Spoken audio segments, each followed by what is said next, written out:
Good morning, everybody. Carl Munson here of expatsportugal.com with the Good Morning Portugal show. How on earth are you this morning? We have Joseph Marsh limbering up over there in Fundao. I think a highly underestimated part of Portugal. If you're thinking of coming here and you haven't thought about Castelo Branco and Fundão, give it a. I think after today's episode, you'll think, oh yeah, I must add that to my list. Probably your ever-growing list. And talking of which, tonight we'll be hosting and actually presenting on the best place to live and buy in Portugal from 7:30 this evening, our Portugal Calling webinar. But it's the Good Morning Portugal show this morning, and we're talking to the farmer for fun, Joseph Marsh.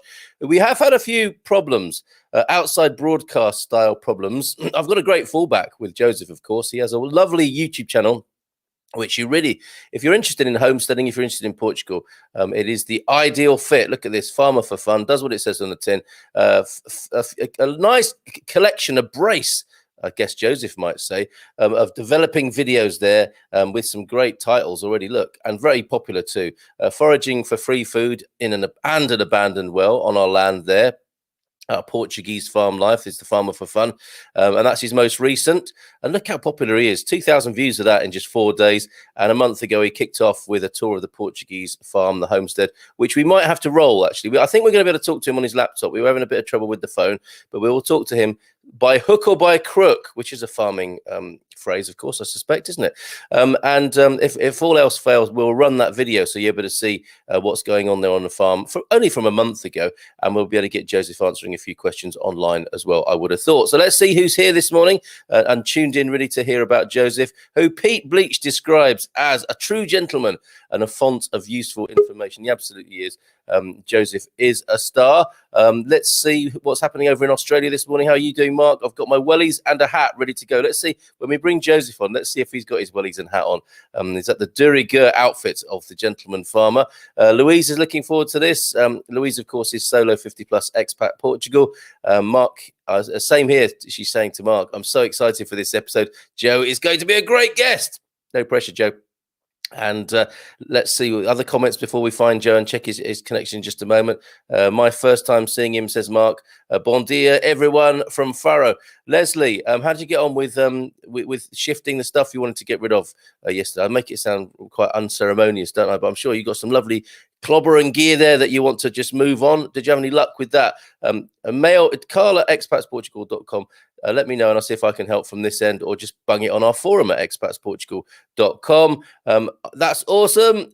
Yes, because Pete was on the King Tail for the first time last night. Wow, that's awesome, says Louise. I've been telling everyone about your stunning farm. Greetings from Yorkshire, Harrogate, 2 degrees sunshine. No, wait, rain. No, wait, sunshine. Yes, it's the weather that Frank Sinatra described. If you don't like the weather in England, just wait 5 minutes.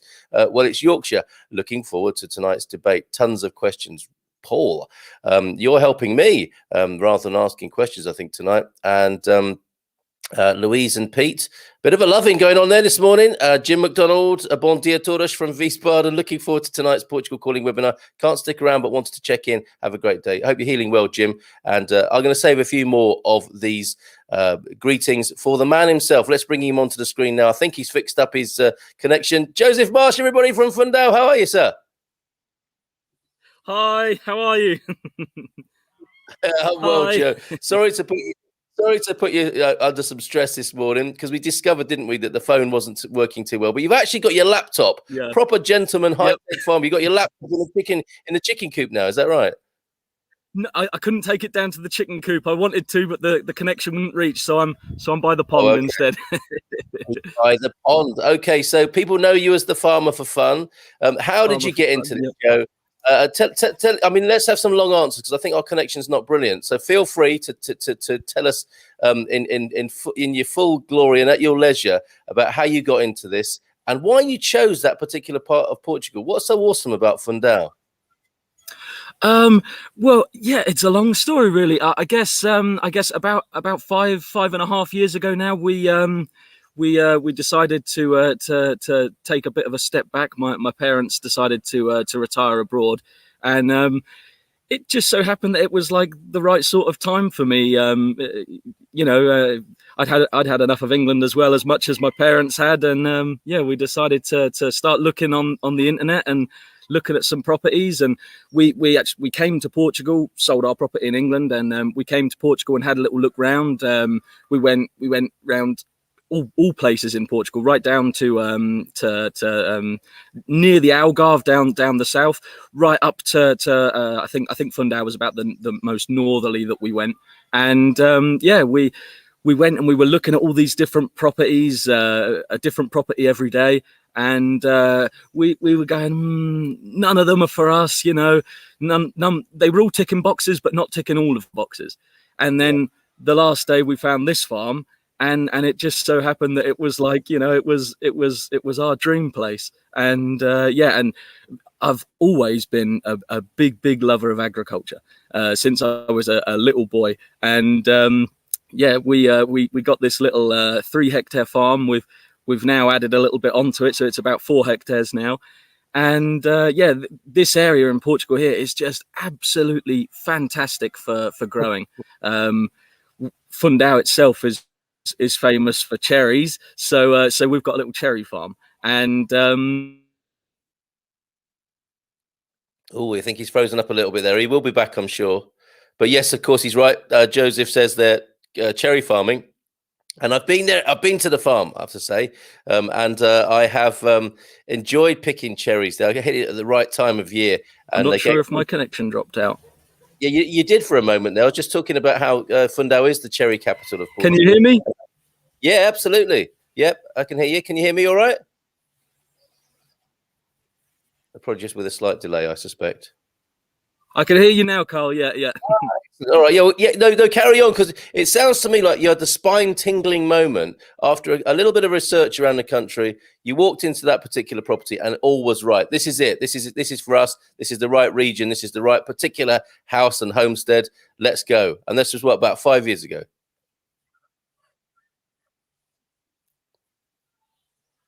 Sorry, Carl. I think the connection might have dropped out. Oh, what a shame! I mean, this is a pitfall for us. I'm not sure if you can.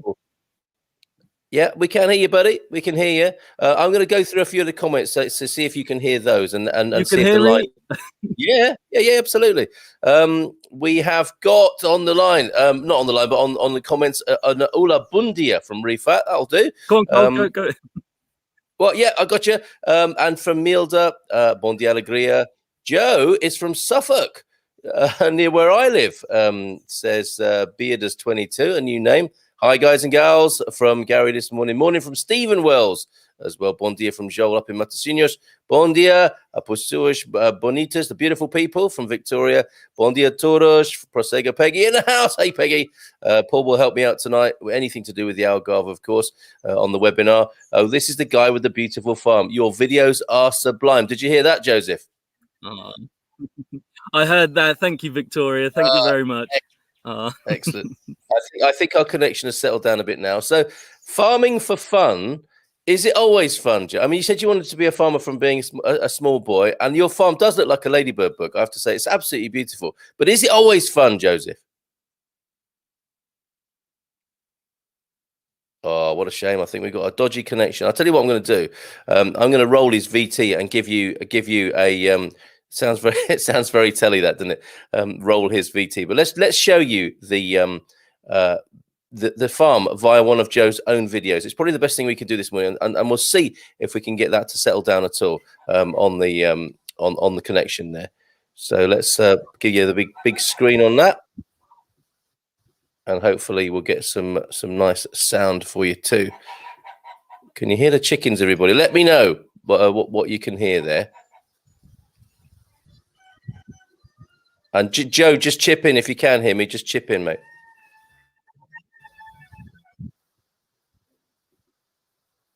I can hear you. I've moved a little bit closer, so hopefully that's a bit better. Oh, I see. Well, we're running your, just as a nice backup now. We're running your own images in the background there, like conjuring up a beautiful picture of what a lovely, peaceful place it is. And my question to you before was, is it always fun as farmer for fun? Is it always fun there? I mean, I guess you're putting the fun in Fundao, aren't you? It's putting the fun in Fundao. Yeah, I guess you could say that. I mean, it is always fun in a respect. I guess it is a hobby farm, so it has to be fun to a degree. But there are of course times where it's not so much fun. I mean, it's a lot of hard work, and the problem when you keep livestock is unfortunately you also get dead stock, and things like that end up being not so fun. But we try and keep it fun the majority of the time if we can. Yeah, and tell us about that livestock then. So what have you got here? I mean, from what I know, it's a very admirable and enviable collection. Anyone thinking of a homesteading lifestyle will absolutely love what you do. But could you take us through it? What is the extent of your livestock there?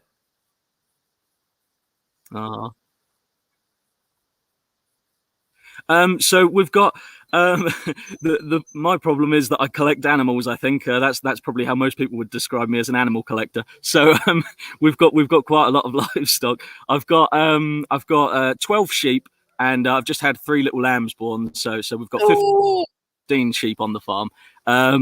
I've probably got, I haven't counted my my poultry, but I lose count every time I try and count. But I think I've probably got about 150 birds, I suppose. We've got some geese. We've got 4 geese. We've got some ducks. We've got quail, chickens. It's a cliffhanger. He's popping in and out.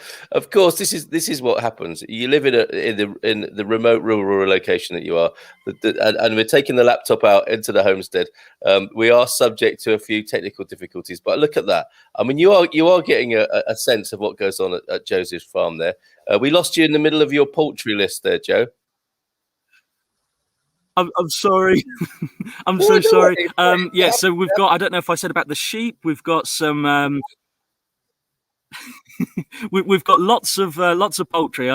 I haven't counted, but we've got some geese. We've got ducks and chickens and quail and rabbits, and yeah, and rabbits too. Wow, amazing. We try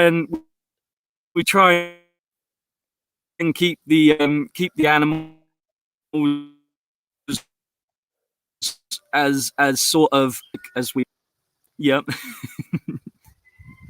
We've got a real problem with the connection, Joe. Could I ask you to get to maybe, I don't know if you'd move back closer to your house, because I think what a lot of people want to do is probably ask you questions. So we're rolling. I mean, we're getting some great images from your YouTube channel. I recommend everyone to subscribe to that, Farmer for Fun on YouTube. You'll find Joseph. And perhaps, Joe, if you get to a closer connection, I think he's gone to do that now, then we can do the Q&A. So let me bring the sound back on of this, and you'll hear what's going on in an earlier video that Joe made as second best to talking to him in person, at least for the time being. Who have we got here, Mariana? Polly. Polly. Polly.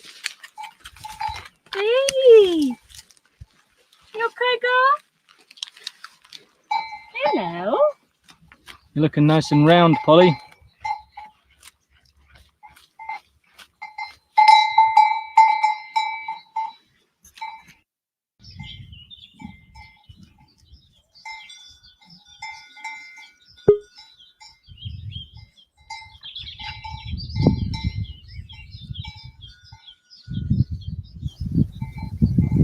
Still enjoying your images here, Joe. Carl, I'm not sure if you can hear me. I've just changed to a different Wi-Fi connection, so it's probably better now. The gentleman, technological farmer that is Joseph Marsh. I think we've got a good connection with you now. I'll just turn your sound down again on what's going on in the background. It sounds to me like we might have better luck now with talking to each other. So can you hear me okay? Famous last words.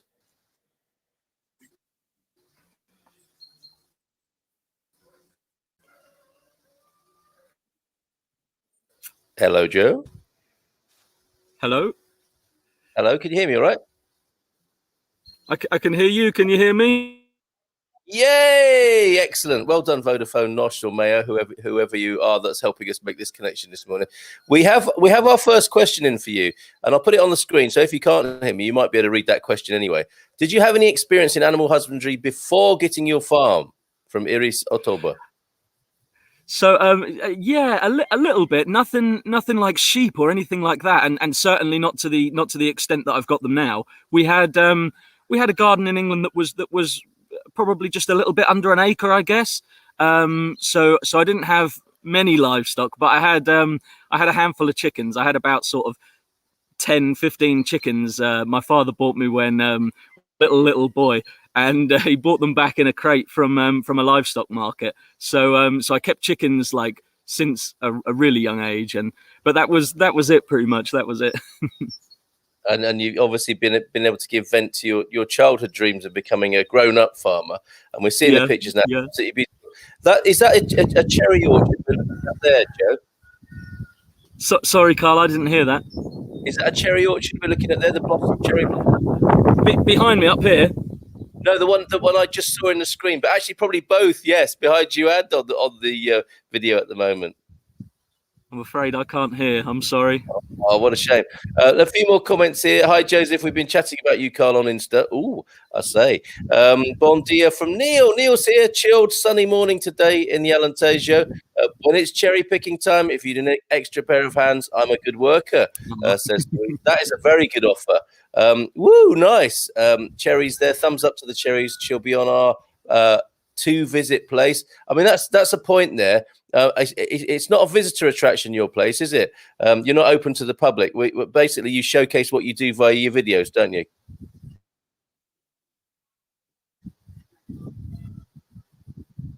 Oh, I think we're gonna have to figure out, maybe get Joe back another time. Here, Carl. No worries, mate. We can hear you all right. I mean, one thing we could do. Carl. Is, it's all right. Don't worry. Thank you for having me. Not at all. I think we'll probably just go to the video now, and we'll see if we can get Joseph to answer questions via what he sees on the screen, which probably be a lot easier. So I'm not going to cause him any further stress. I'm going to run the video now, and you're going to get a tour from an earlier video that was made while we try and figure something else out. Okay, so here we go. The baby one, yeah. This not have a name yet. This is Joya. He's a boy.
Chicken here? Is the old one. She's the oldest one, yeah. Gorgeous bird. There's some geese now coming. Some ISA browns, egg layers, beautiful birds. Radio. Would you like to show us inside the chicken coop, Mariana? We have chickens like make eggs now. Ah, they're laying their eggs. Yep. Yeah, this Beautiful. chicken makes blue eggs. Which one are you looking at there on the bottom? The white one on the bottom. White one. Beautiful.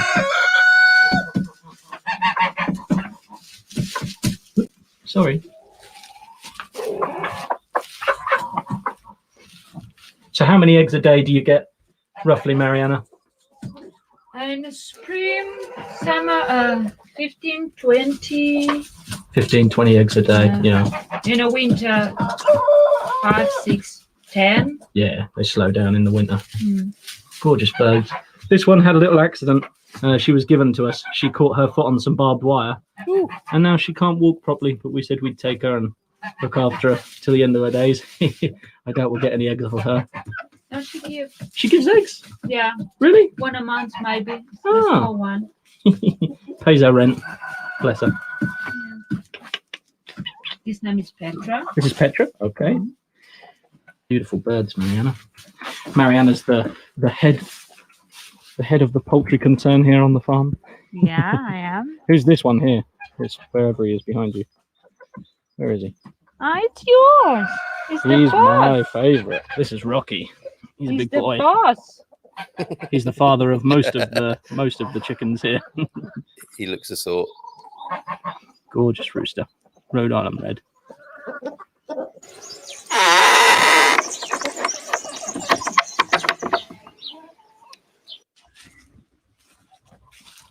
Whereabouts are we off to now, Mariana? We're going to vineyard. In the vineyard.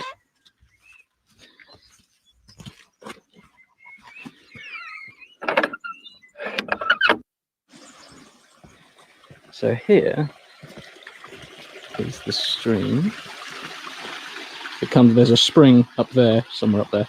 We're going to go over it in a minute. And it comes down this waterfall, this beautiful waterfall here. Loads of watercress and everything in here, and reeds and irises. And it comes down here, under the bridge.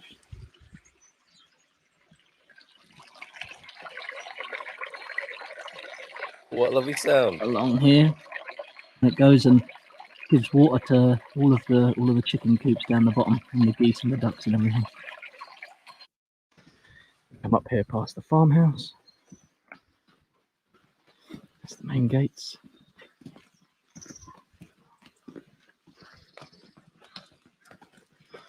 Lily's come to join us. Hey, Lil.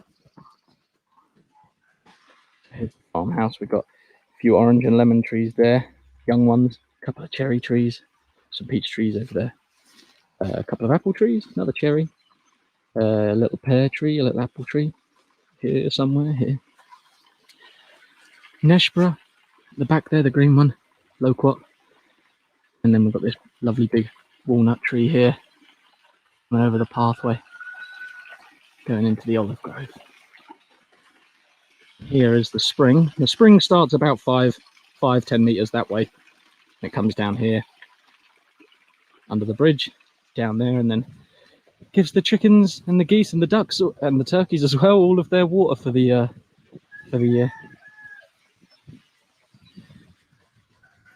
Up into the olive grove.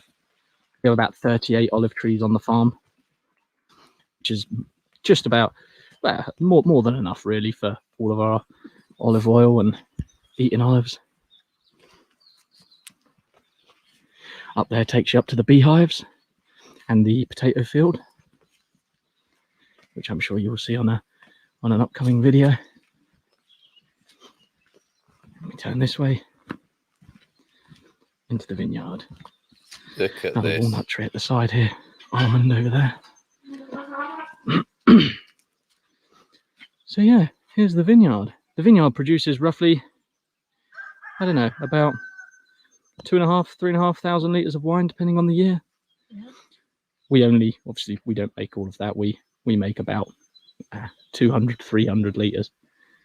Some goes to our neighbours, about 300 litres.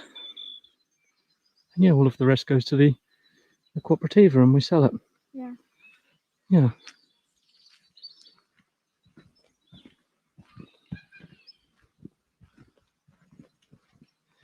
We've just been stringing up, restringing all of the vines there, as they were really old and rusty and not very good. Now they're looking a bit better.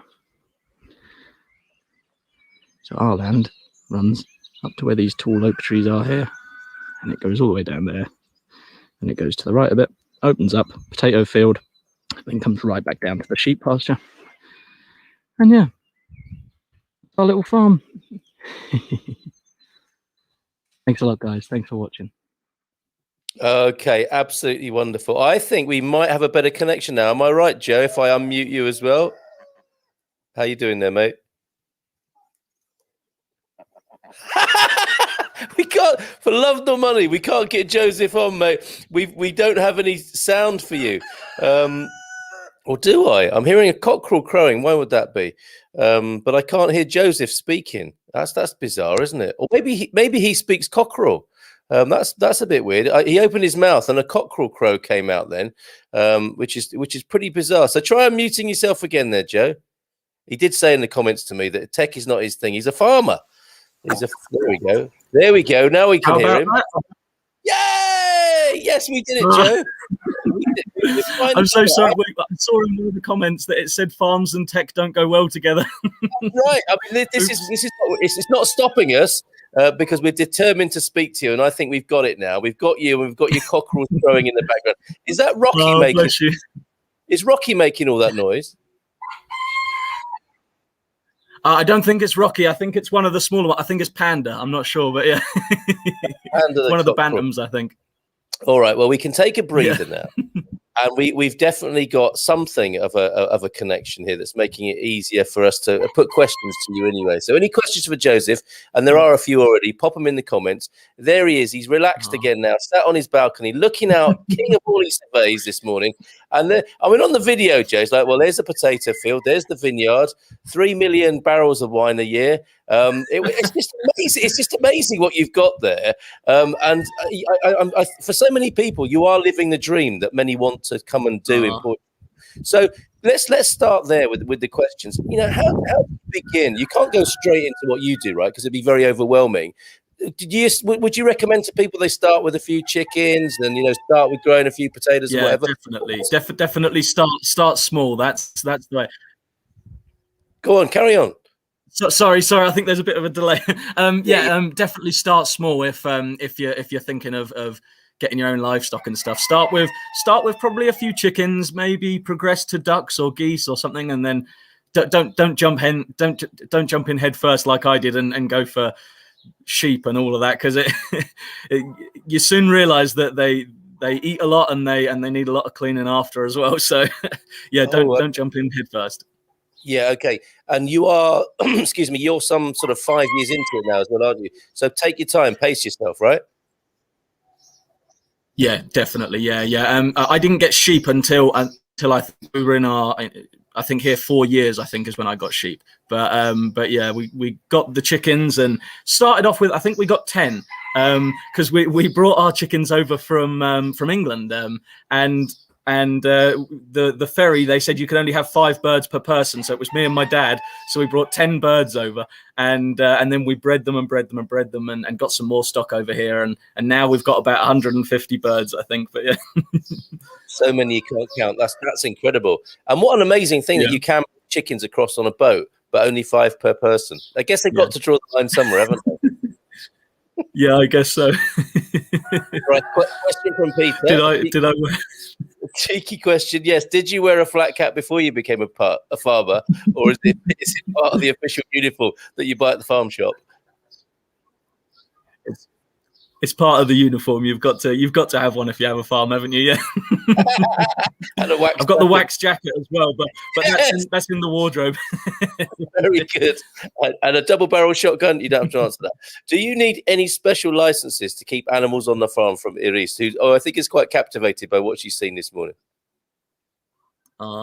Thank you. Yeah. You do need to keep you do need to have the licenses. If most of the towns, they have like a Ministry of Agriculture, so you go there and you speak to the guys and they'll put you into different departments and stuff and say, for sheep you need this license and for chickens you need that one. Even bees, we've got some beehives and you need to have a license to keep bees as well. So yeah, there's licenses. Yeah, Portugal likes their paperwork, right? Yes, of course. Yes, this much we know. And how arduous, how difficult is that process. We do giggle about that here on the show, and you going in and taking a packed lunch with you. Is that what you have to do when you want to get your license for your beef and your sheep and everything? How difficult has that been getting the licenses? It's not too hard. There's no tests or anything like that. I think it's mainly just so they can look on a map and go, if there's an outbreak of foot and mouth, or hopefully not, but something like that, they can say, well, this farm, that farm, and that farm have sheep in the area, so they need to do whatever they need to do. But it's not very hard. It's a bit of a lengthy process. You sign up, and then a few months later you get your license, but there's no tests or anything. Oh, that's good. All right, excellent. Pete is here, good friend of yours. We're sitting in a beautiful farm this morning, spending our first night here, all thanks to Joseph and his fabulous family, the Marshes. You might remember Julie, who used to. Julie and I used to talk a lot about Matches Rose in the early days of the Good Morning Portugal show. But that's the fabulous family, and your mum and dad, and Joseph here who've got on the show, and Mariana, who we saw in the video, and a few others, I think there. Quick question for Joseph. Fancy getting some Suffolks. What are Suffolks, and how does Pete go about that? Suffolks are fantastic, but they're probably one of my favourite breeds. But I'm a little bit biased because I'm from Suffolk in England. So I'm actually from a village that's about a stone's throw away from where the Suffolk sheep came from. And yeah, so they're sheep, and they've got this beautiful yellowish white wool and this really dark black face and black legs. They're gorgeous meat animals. They're gorgeous meat sheep. But yeah. But they have quite a lot of Suffolks in Portugal here, so shouldn't be too difficult to source someone who's got some good stock. Problem is the good ones are really expensive though. But yeah. Oh, are they? Okay, and you would do that by going to a livestock market, or you have to track down the Suffolk breeder of Portugal? You'd probably have to track them down. There might be. I'm not sure because I haven't got Suffolks. I've got a cross of Ile-de-France and what are mine? Ile-de-France cross Lacan. So yeah. But if you wanted a Suffolk breeder, then there's probably a website, or maybe like the Ministry of Agriculture that I was talking about. They could probably point you in the direction of someone that has some. But they're fantastic breeds. Really nice. All right, so there you go, Pete. If you fancy getting some Suffolks, you know what to do now. Obviously, make sure you get the hat first before you definitely, yeah. start getting any sheep. It's a good morning from Sean Maguire over Castella Branco Way. And let's see. Oh, Jacqueline Mary Brown, good morning to you, Donna Jacqueline. Good morning. We have been looking forward to this. So any more questions for Joseph, pop them in the comments. Born to get a late start from here, trying to catch up with Instagram. Check her out, busy with her Instagram this morning. What a modern world we live in of influencers and YouTubers here. What is the YouTube channel? Simply Farmer for Fun. Should take you there. And let's have a look. Looks fab. Can anyone else here? We sorted that out. Beset with technical problems, but we're having a nice chat on the balcony now. And I think you got the idea looking at the lovely images from an earlier video there.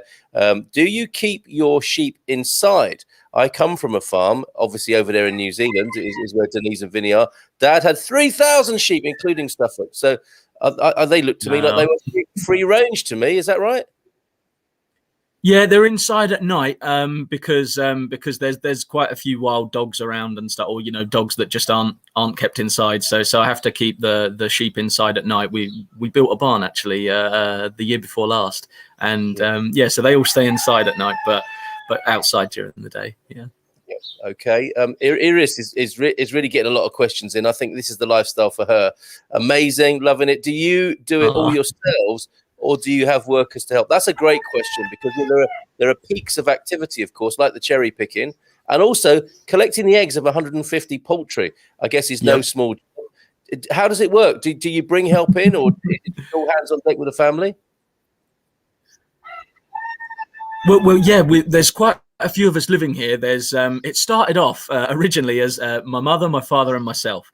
And when it was just us three, we done as much as we possibly could. But like you say, there's times of the year where it's all go, and we have to get a few people in.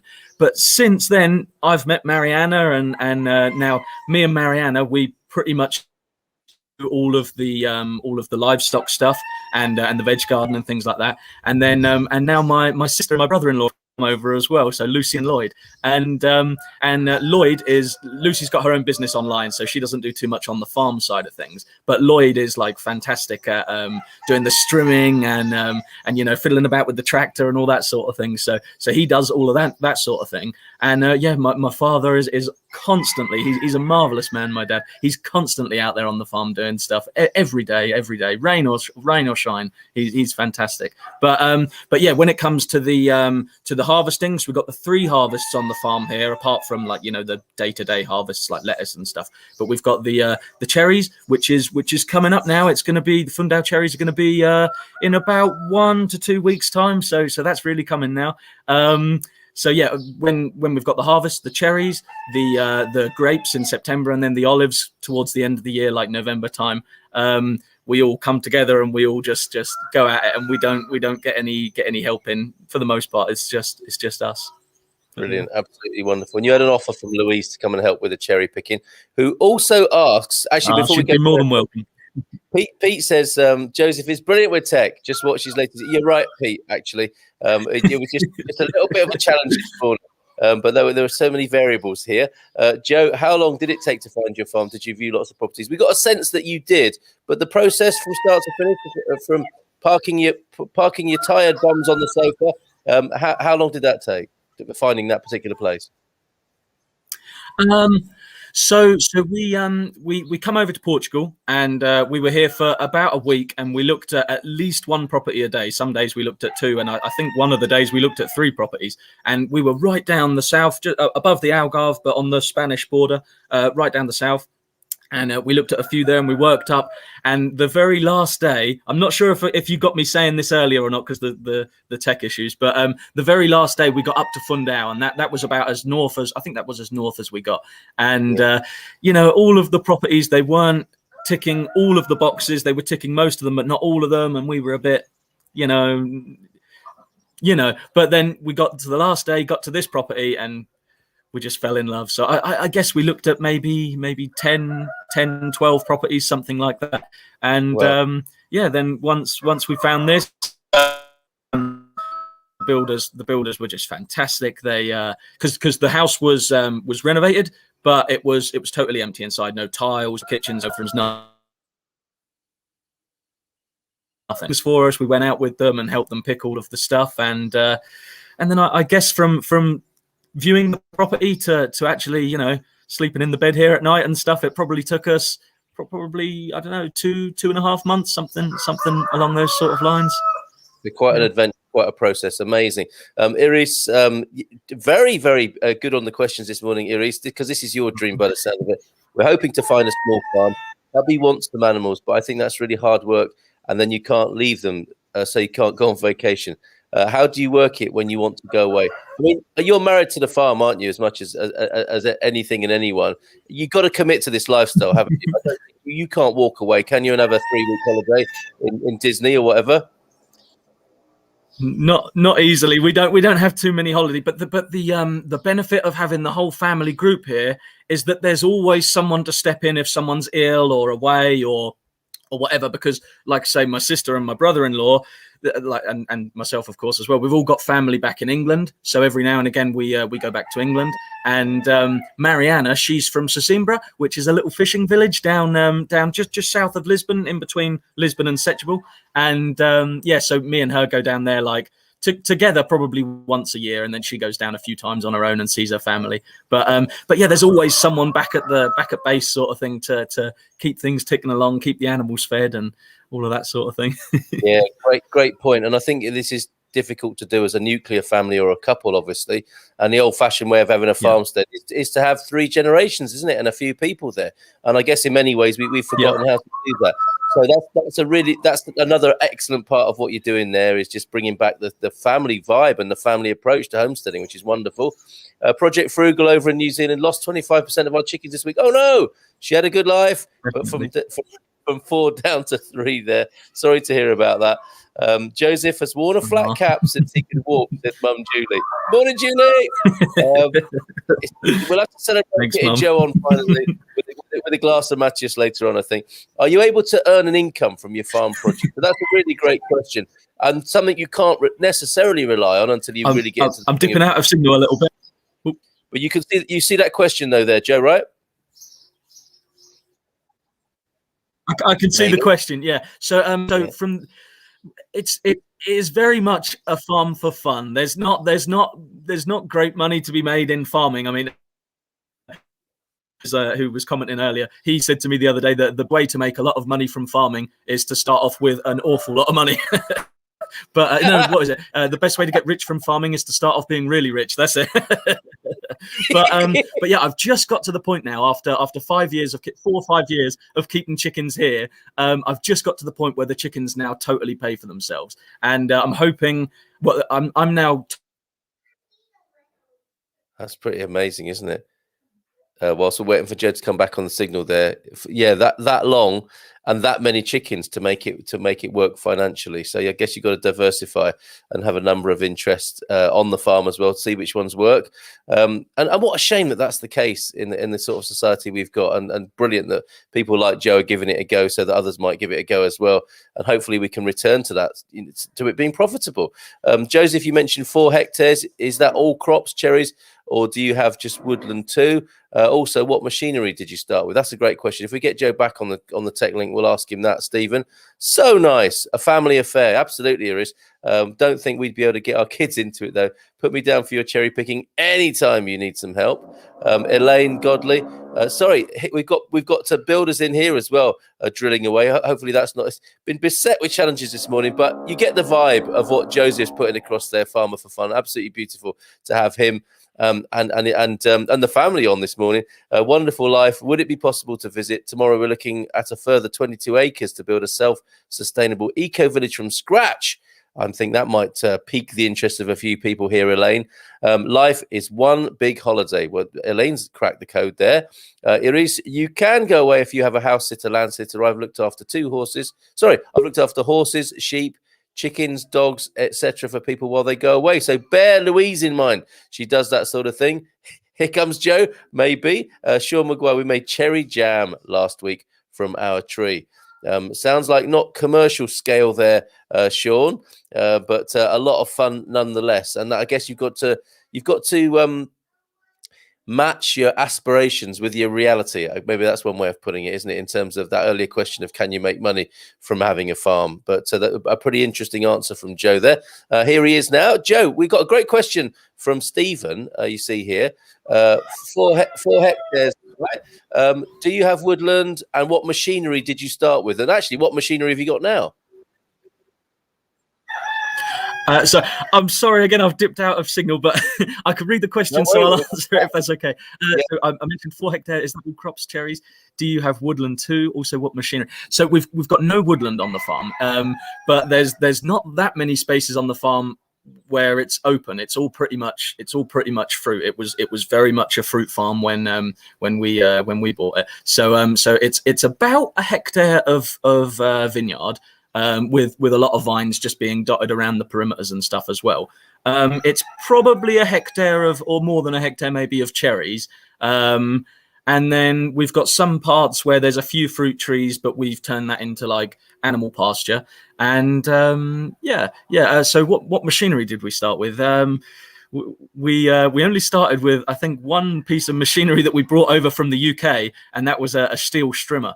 And then we started in here, and we got a little compact tractor, so a little 15 horsepower compact tractor, and then we got like chainsaws and things like that. But we pretty started off with nothing, just the one strimmer. Yeah, that's great. Tractors, Joe. I want to find out how difficult it is or easy to learn to drive a tractor. I look at tractors and I think, what do those 53 different levers do? How long does it take to get to grips with that before you can be riding around like a gentleman farmer? I'm not hearing you too great, Carl. I'm sorry, but I think you said how long does it take to get to grips with a tractor? It didn't take very long. When I bought it from a little tractor shop on the industrial zone in Fundao, and they were really, really good. They delivered the tractor out to the farm, and there was an old boy standing with me who worked there, and he spent a few hours with me, probably 2 hours, I guess, standing next to me saying, now that's for that and that's for that, and this is the hydraulics and that's the brakes and all that, and he said, now put it in the slow speed and drive it, and he was walking along next to me, and built my confidence up, and yeah, so it probably took 2 hours to learn how to drive it, I guess. Oh, amazing. Right, news just in from Mum.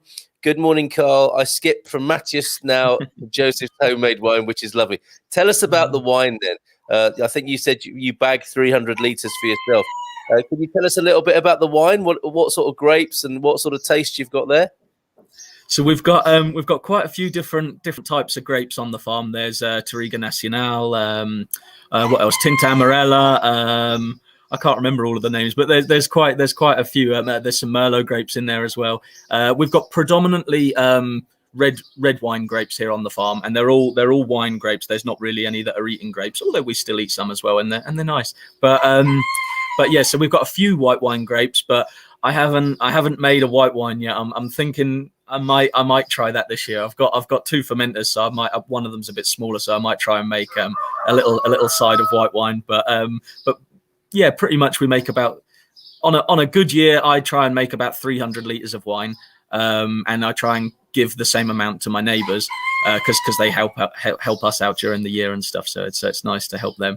And yeah, we probably give a third for us, a third for them, and a third for the cooperativa. I guess pretty much. Fantastic. And what's it called? Is it the Marsh Estate? Is that what you've named your wine? I'm sorry, I didn't hear that, Carl. Have you given your wine a name? Is it no, the Marsh Estate? It's not got a name, no. All right, maybe we can help with that. Cool, thanks from Stephen about the machinery in the woodland and the hectares there. And do you have EU grants? Have you looked into that as a possible form of support and expansion? So there are farm subsidies. The place I was talking about earlier, the Ministry of Agriculture, they're the place that will sort all your subsidies out. You have to have a minimum of 1 hectare to apply for a subsidy, and that's a hectare of farmland. Because if the land where your house is and that doesn't come into consideration. And if you've got any woodland or bits of land that aren't farmed, then again they won't come into consideration. So it's just farmed land, so fruit trees, sheep pastures, that sort of thing, veg patches. But yeah, I'm not entirely sure on how much the subsidy is. You get, I think it's like 100 or 200 per hectare, something along those sort of lines. You also get another subsidy for having things like sheep or goats or cattle, and that's roughly about sort of €20 a head or something like that. But you don't get a subsidy for the males. You only get a subsidy for the females. But yeah, no subsidies for chickens, unfortunately. Yeah. Very interesting. That's fascinating. Does the whole family live at the farmhouse? Is a question from Denise as well. So at the moment, yes, because I didn't say this earlier, I forgot. But my brother-in-law and my sister, they've just had a little baby. His name's George. So he's sorry, I didn't hear, Carl. Just say congratulations to them and to the whole family there. But the George is like 6 months now, so 6 months old. So the three of those, they're living in the house with us.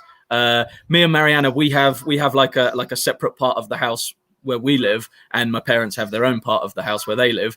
But yeah, Lucy and Lloyd, they've just bought their own little house in the village. Yeah, that's going to get done up soon, and then they'll move up there. But it's walking distance from the farm, so it's like, I guess, like 300 meters from the farm or 400 meters, something like that. So Lloyd can still walk down and work on the farm. Lucy and George can come and see mum and dad and stuff, and me, of course, as well. But yeah. Beautiful lifestyle we're talking about. Joseph, my heart goes out to you and your family. You are doing the dream that some people would love to do. Absolutely, we're feeling that this morning. Just looking at the pictures, chatting to you, my heart is swelling. It feels like, yes, that's the way to live. This is fantastic. I love that cap from a Yorkshire lad. That's Oh. Paul. He would just he'd like you to have a whippet by your side as well, I suspect. Joseph's homemade wine is absolutely fantastic, the best we've had in years. Thank you, from Peter. Thank you. estate there. How lovely. So I just want to ask you before you go, Joseph, about and if you want to ask Joseph questions, get them in now, folks, because we're going to conclude in just a moment. We've got a busy day here with the webinar tonight and the wine club this evening as well, of course. And Fundao. We can't leave today without talking about Fundao and the amazing city that it is, the very visionary policy that I think the people who lead the council there have. What do you say about your village and the city? What are your reflections on that, Joe? I didn't hear, Carl. I'm sorry. It's all right. I want to know more about Fundao, to put Fundao on the map for people. Tell us more about the city. About Fundao, I love Fundao. I'm a real advocate for Fundao. I think it's a fantastic town. It's really a visionary town. The mayor is very supportive of a lot of the things going on here, and it's of course you get the Fundao cherries. They're going to be ready in like probably between 1 and 2 weeks from now. So they're all starting to turn red on the trees. But I really suggest that people come. There's a few times of the year where I'd say is probably the best time to come. You get the spring, so probably like mid-March. If you come then, you're going to see all of the mountainside on the Serra da Gardunha, full of the white cherry blossom. It's absolutely gorgeous. It looks like snow. All the cherry blossom here is white, so it's all uniform. It looks beautiful. And then obviously come a little bit later, and you can try the cherries. So that would be like May to June sort of time. And then if you come in the autumn, you because the Serra da Gardunha is full of chestnut trees, so you get all of this fantastic orange mountainside and all of the mushrooms if people like foraging and stuff. And it's a beautiful place. Absolutely, you need to come. If you haven't been, you need to come. Oh, superb. Just one final question then, Joe. Do you think you might get a cow? I was speaking with my father about cows yesterday because we passed this field with beautiful Frisian cows in it, and I said to my dad, I would love cows, but we just don't have the pasture for it here. If I had like a hectare of proper lush green grass, then I would definitely get a cow or two, but unfortunately I can't. Yeah, I said that was the last question, but I've got one more for you before you go. This is a life people dream about, and we've seen so much beauty, and we're hearing the birds and the cockerels in the background there. I just need to know, Joseph, would you recommend this lifestyle to people? Although it clearly is hard work and many hands make light work, etc. Would you recommend this to anybody who's thinking about taking the step of moving to Portugal and getting into homesteading? Would you say yes or no to them? Again, I can't hear very well, but I think you said, would I recommend the lifestyle? Yes. Yeah. So yeah, I would recommend it. If you like the countryside, if you like mountains and rivers and picking fruit from the hedgerows, if you'd like to go back to I don't know, the 1920s and live how your grandparents or whatever did, then I think so. It's fantastic. It's so relaxed. There's times of the year where it's hard work and stuff, and it's long day, early mornings and late nights, but it's fantastic. It's a nice way of living. I like it. Yeah, we can see that, and we can see that you love it there, Joe. Thank you so much. Notwithstanding all the tech problems, we made it, mate. We did it. Well, I think we've conveyed a sense of the beauty of Fundão, the beauty of your place where you are, the farmer for fun. Joseph Marsh, everybody. Lots of love to all the family, Joe. Bye for now. Thank you. Bye. All right, what a fabulous fellow. There he goes, Joseph Marsh, farmer for fun. Go to YouTube. He's probably on Insta as well, it has to be said, as any self-respecting influencer is these days. But go to YouTube mainly, farmer for fun there, and see his fabulous videos. A few comments that are coming in. We dealt with the cow or not to cow. Bon dia, a promise of no dad jokes this morning, which is a I don't know, I'm a bit disappointed. Very, very late this morning, just watching today. No dad jokes from Paul at the circus school. All of life is here. Bon dia, Joseph. Can't wait to get there now. So pushing the solicitors to get things done for us ASAP. Looking good, says Christine Tomlinson. Looking forward to that sort of life by the sound of it. I'm coming back to Fundão for the cherries. I'll be there for sure in a few weeks, says Louise. You could mob graze the cows. I'm not sure what that means. Does that mean you kind of drive your herd around different parts of your locality? Could be fun. Gloucester cows, they don't need much space. I didn't know that about you, that you knew a little bit about livestock of that scale. Donna J. And Iris October, sorry, such a lovely person. Will be following. Absolutely. Go to YouTube, subscribe to Farmer for Fun. Obrigado, Joseph, from Johnny Mondaleiros, whose second name, I have enough trouble pronouncing the first name, let alone the second one there. But Johnny in Belgium. Obrigado, Joseph. Okay, folks, just a couple of announcements. So for tonight, yes, the wine club. Let me show you the wine that will be consumed, tasted tonight. It is Penny Albertella leading the tasting tonight with this beautiful shaped bottle. Look at that. Villa de Corgos Branco Brut tonight. That is the wine club from 9 o'clock. And before that, I will be giving a little bit of a presentation on the best place to live and buy in Portugal from 7:30. And I'm not sure. I should have checked before I came on air, but as you can see, we're having a few tech difficulties with our sound checking this morning. But the webinar tonight, the best place to live and buy in Portugal. Very popular webinars, great community of people with a similar endeavor. I'll be giving my own presentation on that I've been working on from my experience of being here for 4 years and living in quite a few different parts of Portugal, but also considering some to make the decision-making process a bit easier. And it's not an easy one. You are spoilt for choice in Portugal, no question about that. And I will be describing the phenomenon whereby each new place you go to, you think, oh, this is it.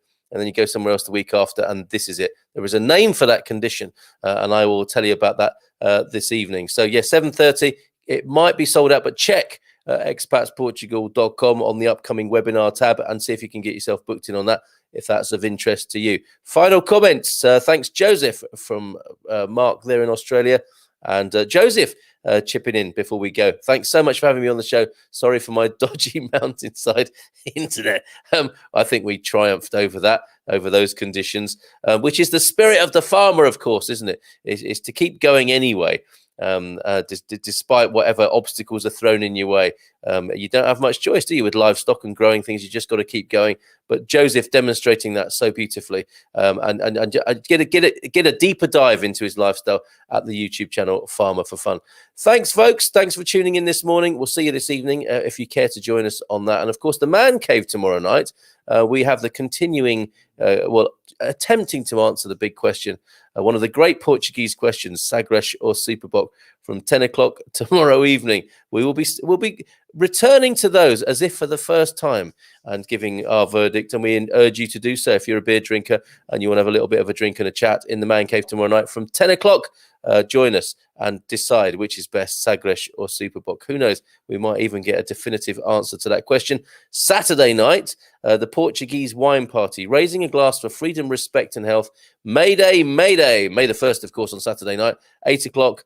We will be raising a glass to help the Portuguese wine industry, local producers, local shops. Get yourself a bottle of Portuguese wine, if you will, from a local shop rather than a supermarket, maybe, to support the local shopkeepers who really need a boost right now as we move into hopefully what is the ultimate stage of deconfinement, notwithstanding a few prompts and measures, I suspect, ongoing from the government. But if all goes well, if the data and the date might be in line for May the 3rd, when we reach the final stage of deconfinement, the milestone that is May the 3rd, and of course the state of emergency the president said would be lifted, and I think that will be lifted as of tomorrow, and we'll find out what state we're in according to the government tomorrow, the 30th of April. Have a great day. Take care and bye for now. We'll see you out with this, and we'll see you sometime soon, I hope. Bye for now.